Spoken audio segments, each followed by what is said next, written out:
Électricité toujours, et en rapport avec l'engagement de l'État à reprendre donc en main les choses, le président de la République, chef de l'État, a procédé ce matin même à la mise en fonction d'un linéaire de 74 km d'installation électrique entre Congo et Bifoun, le compte rendu de la presse présidentielle.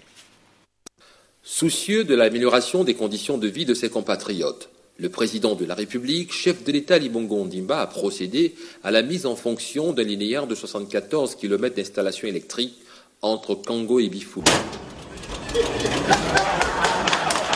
En accomplissant ce geste de mise en service, ces 650 poteaux électriques, 28 transformateurs d'alimentation, 496 foyers d'éclairage public, 200 branchements, 6 écoles, une usine de transformation d'huile de palme qui ont été impactés par ce projet, mais également près de 8000 habitants qui bénéficieront désormais de l'électricité. Pour le président de la République, chef de l'État Ali Bongo Ondimba, l'amélioration du bien-être des populations passe nécessairement par des actions concrètes. C'est pourquoi il s'est rendu au domicile d'un de ses compatriotes au quartier Kafélé pour vérifier l'effectivité de sa connexion au réseau électrique et lui annoncer la bonne nouvelle. Comme vous voyez, vous pouvez déjà mettre la lumière ici, vous pouvez déjà essayer, monsieur le président. Ah, voilà. Ça, c'est bien ça, c'est bien ça. Et aussi, si on peut... Ça, c'est exact. Ensuite, le président de la République, chef d'État Ali Bongo Ondimba, s'est rendu à l'école primaire d'Ayem Bokwe 2, où il a procédé également à la mise en service du transformateur qui alimente la zone.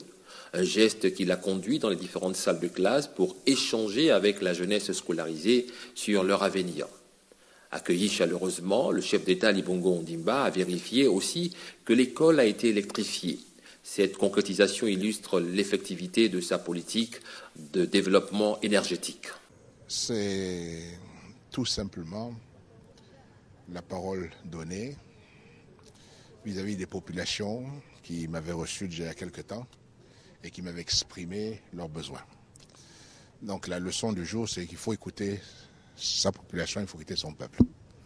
Et donc, et je remercie les populations d'avoir été patientes pour nous laisser le temps de pouvoir trouver le modèle qui permet d'électrifier depuis le pont de Congo tout ce que nous avons pu déjà faire comme traverser comme village.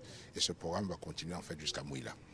Rappelons que la matérialisation de ce projet d'électrification de la Nationale 1 entre Congo et Bifoun est le fruit d'un partenariat public-privé entre Olam et l'État gabonais.